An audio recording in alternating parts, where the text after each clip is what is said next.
Hello there everybody, Sam's Trains here and welcome back to the Railway. A bit of a different video for you today.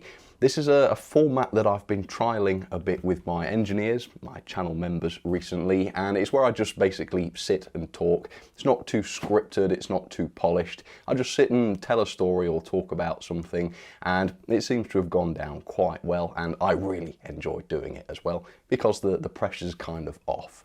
So today I'm going to tell you a bit of a story of how I almost ruined my entire collection of 500 plus locomotives and loads of rolling stock by accidentally painting them brown. So this story is all about airbrushing.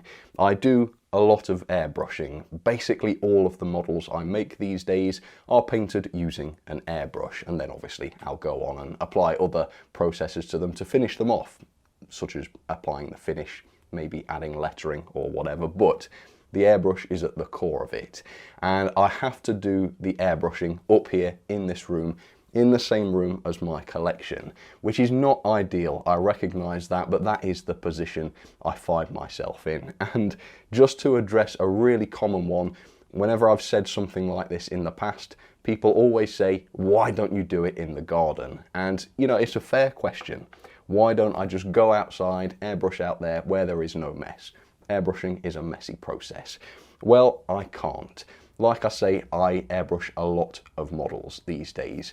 All of the models I make are airbrushed, and this takes up, well, this is not an exaggeration, this takes up all of my spare time. Whenever I have a spare hour or two, I will set up the airbrushing booth and I will paint a few models because I have to, because I do this by myself. I haven't got a team of people making these things in a factory in China, whatever. It's done right here. So any spare time I've got is used to paint these models.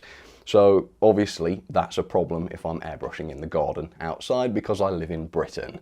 At the moment, it's too hot for that. Usually it's raining, maybe that's a bit unfair, but a lot of the time it's raining, that's not suitable. Most of the time it's too cold. Yeah, not at the moment, but often it's too cold. Yeah, there's only about maybe 40% of the time that I would actually be able to use the garden for airbrushing because the weather was suitable. It's not really an option. Plus, for efficiency's sake, if I had to cart all of the models which are made in this room down 2 flights of stairs, including a ladder, into the garden and then all the way back up here again afterwards, that would just mess up my efficiency. And when you're a one-man operation, efficiency is absolutely key. So I have to do the airbrushing in here, which will change one day when I've got a better place, but at the moment, this is where I have to do it, in the same room as my models. And going back a few years when I first started airbrushing, I thought this is not going to be a problem. The paint squirts, flies out of the front of the airbrush, it goes on the model that I'm painting, and then I will make a cardboard airbrushing booth which will catch any paint that doesn't hit the models and stop a mess from being made in this room. I thought that was how it would work, and you know, everybody's ignorant until they're not. So I hold my hands up, I didn't know better. And it was a little while before I realised this was not the case, because it was a cooling fan up here in the loft. I was looking at it after just a short session of airbrushing, and I was thinking the blades of that fan look a little bit discoloured. It looked as though there was a bit of the colour of the paint that I was using on the blades of the fan. And then I did the old on one of the surfaces, and sure enough, I could see a bit of the colour on my fingers. And looking at a few of the engines on my shelves, you know, a little finger wipe, I'm sure I can see a bit of the colour that I've been airbrushing with. And that's absolutely right, that is what happens. When you airbrush, tiny little paint particles become aerosolized, I think that's how you say it, which means they become airborne. They actually ride on the air and they go everywhere. So it's not as though paint just comes out in one direction, hits whatever surface it lands on first and stops there. Most of it does, but some of it becomes airborne, which is why, by the way, you have to wear a mask, because safe as that stuff is, you don't want dust on your lungs of any kind. So yeah, I always use a respirator mask. It protects my eyes as well, because I have splashes. Right, so the basic cardboard air brushing booth didn't work. Now, what you can do is for about £100, not that much money, you can buy a proper airbrushing booth. I don't know what the technical name is, and that uses a big blue filter like this. I've taken a chunk out of it for testing purposes, but there's a fan which draws this filter sits at the back of the airbrushing booth. A fan draws air through this, and this is a filter which obviously stops most of that aerosolized paint. But this is not a particularly fine filter, and while it stops most of the paint, it doesn't stop all of it. And those airbrushing booths have to have an exhaust pipe, which you're supposed to put outside, which exhausts the rest of the paint that this filter doesn't catch. But I'm in a loft, which was only a semi-converted loft, and there are no windows up here. I don't have any way to exhaust an airbrushing booth like that. And because these filters don't catch all of the paint, that wasn't suitable for me. So I decided to build a machine to solve my problem. And this is the hilarious thing.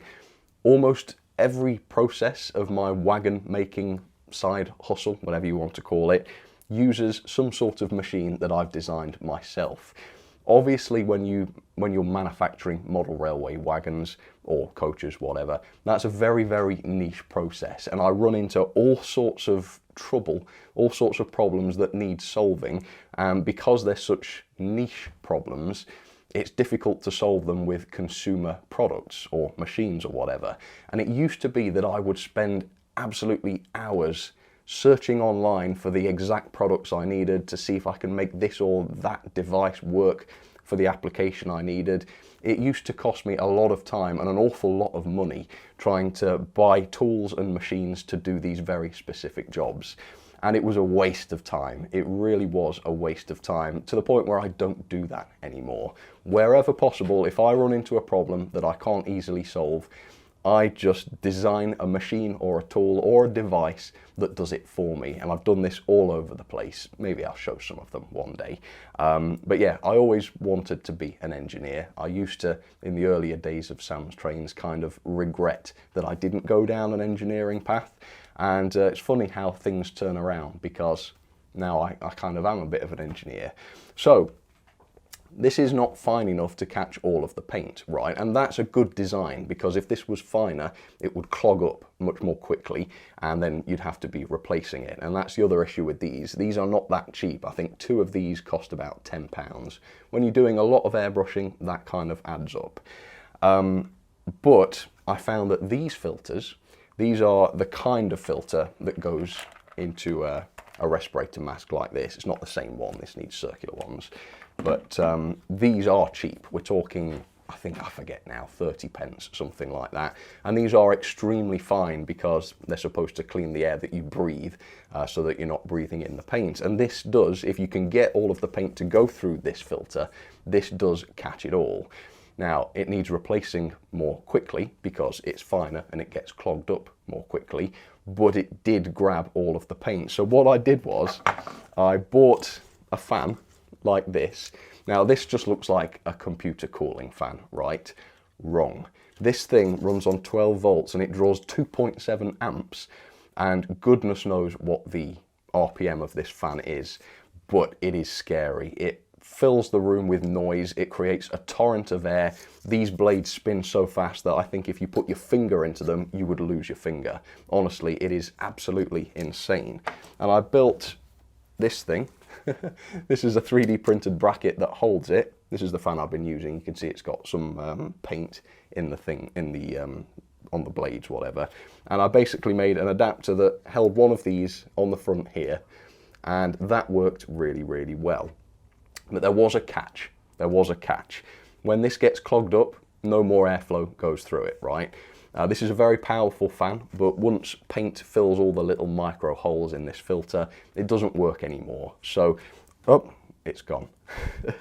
So I would find that I would get about 30 good minutes of airbrushing out of one of those filters before it would need exchanging, which wasn't ideal, but at 30p a time or whatever, I could afford to do that, and that's what I did for quite some time. Until I made a mistake. So I sit there airbrushing, I put headphones on, listen to some nice music, jazz music, by the way. People always ask me what I listen to. Yeah, it's not cool. Maybe it is cool, actually. Is jazz cool? I don't know. And on one occasion, I just was away with the fairies. It's repetitive to airbrush. It's the same task over and over again. Swap the model, do the next one, airbrush, airbrush. It's easy to sort of drift off with the music and just switch off. And those filters need changing every half an hour in order to work. I went and did 2 to 3 hours of solid airbrushing, totally forgetting about that filter and not changing it. And by the time I was finished, that filter was long gone. That filter hadn't been working properly for a matter of hours. And when I finally got up and looked around the room, I'd been painting a brown colour. Everything in the room had a brown layer on it. I thought, well, I won't tell you what I thought because this video would get censored. But I thought some unpleasant words, shall we say. Every surface was covered in it, and worse than that, every locomotive was covered in it. And yeah, this has been a real problem. Now, luckily, very luckily, it hasn't settled on the models as a paint. In other words, it does come off. It's like a dust. If you dust it off, or maybe in difficult places, wash it off, it does come off. But with 500 engines, plus, I don't know how many engines I've got, the cleanup process was not going to be quick. So I cleaned all the surfaces like this. That had to be done straight away because I don't want to get dirty.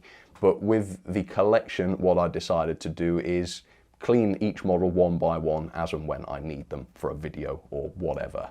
So it's added a little bit of time here and there as opposed to spending a week trying to clean all of them in one go. And the difficult thing about it is with some of the brightly coloured models, it's a bit hard to tell whether they're dirty or not. It's the strangest thing. With the naked eye, they don't really look too bad. But then when I put the close-up lens on, for example, you can suddenly see it.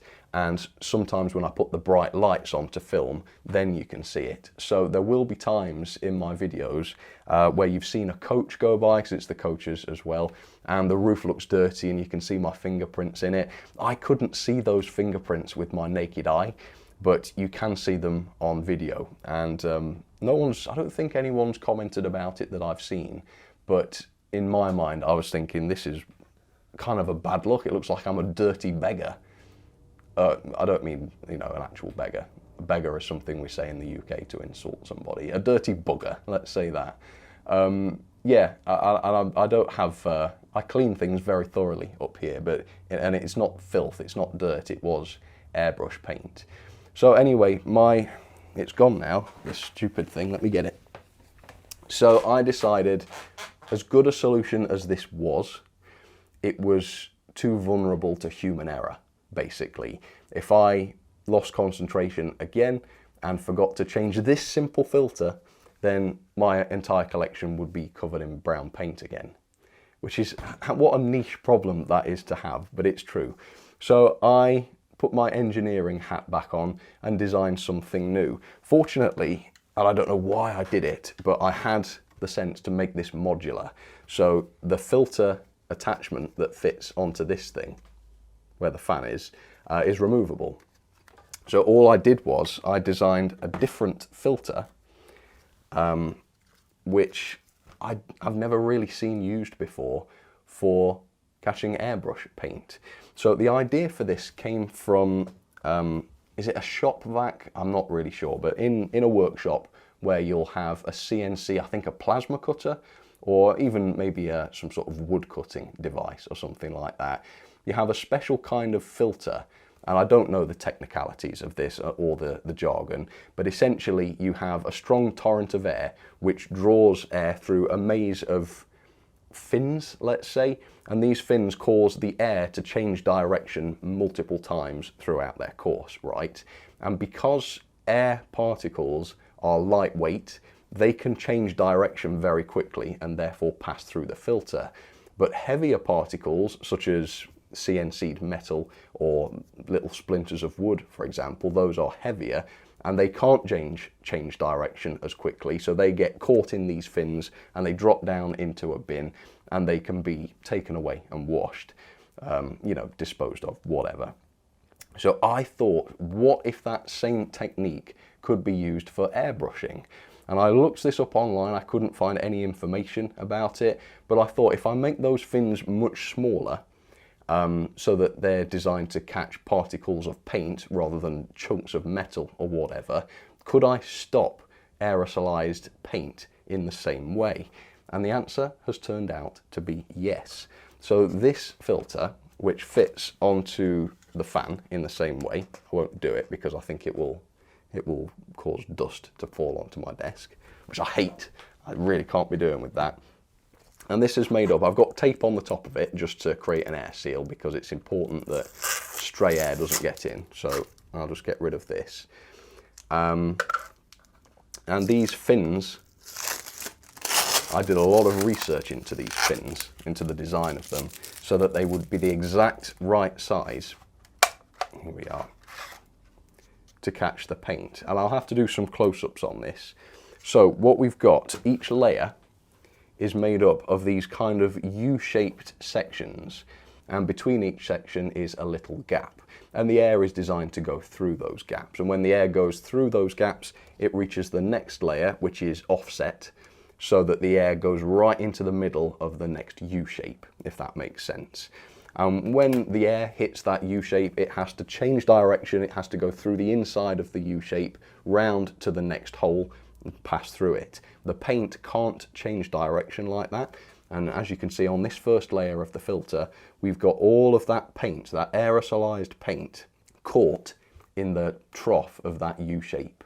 Now how awesome is that? And throughout this filter, the size of the holes get smaller to catch the smaller and smaller sized particles. So if I show you through the back end, by the time we're there, we've got much smaller slits. And this has a number of advantages. I have found that where this filter may have stopped 70% of the paint, this stops probably 90%. I have not noticed any buildup of dust since I've started using this. And while this would allow me to paint for 30 minutes without needing to be changed, this, because it doesn't have little tiny micro holes in it which easily get clogged up, this goes for probably 4 to 5 hours without needing to be changed. And that is amazing, and it saves me a lot of money too, because while this was quite expensive to create in terms of materials initially, all of these little filter parts, and how many are there? There's 1, 2, 3, 4, 5, 6, 7, 8, 9, 10, 11, 12, 13, 14, including this one. They're all removable. You can take them out, you can wash them, you can put them back in, and as long as they go back in the right order, this is ready to use again. Excuse me while I cough. I'm not coughing because there's paint on the lungs. I've not been ever so well recently. Yeah, but that is my solution. And the benefits of this have been manifold. Also, because the gaps are much larger, because you've got no little tiny micro holes for the air to pass through, the air resistance that this creates is far less, so that the amount of air passing through this is greater by a long way than the air that used to pass through this. I mean, you put a piece of paper or something in front of this filter while the fan's drawing air through it, it will stick to it and you'll struggle to get it off. So every bit of stray air that comes through my airbrush ends up going through this, and it cleans the air absolutely brilliantly. So hopefully, as long as I don't forget to clean this every 4 or 5 hours, because if I don't, then the smaller holes get filled up with paint and then it stops airflow again. As long as I don't forget again to wash this after every airbrushing session, I never airbrush for more than 4 or 5 hours, so this lasts a whole session without fail. As long as I don't forget to clean this out between sessions, hopefully my collection will never get ditched in brown paint again. So that's the story. Hopefully you've enjoyed hearing about it. I just love all of this stuff. You know, I would never have dreamt, I won't play with a bit of tape and make noise, I would never have dreamt that me making model railway videos would ever lead to me solving very niche engineering problems like this. But yeah, in doing this, in my very specific situation, I have reinvented the wheel. I've gone from this, which is great, and a lot of people use traditional airbrushing booths and they suit their purposes just fine. For me personally, that wasn't good enough. I've had to come up with something like this, which I think actually is a lot more convenient. And it works really, really well. So thanks very much for watching. Let me know what you think. Have you ever had a specific problem to solve that you've had to use your loaf to fix? I love hearing stories about this, so do share it with me. And hopefully you've enjoyed hearing this one. If you've got anything else you'd like to know about my process, I can't give you all of my secrets, but I might be able to shed some light on things. So yeah, let me know down in the comments. Thanks a lot for watching. I'll catch you on the next one. Cheers, folks.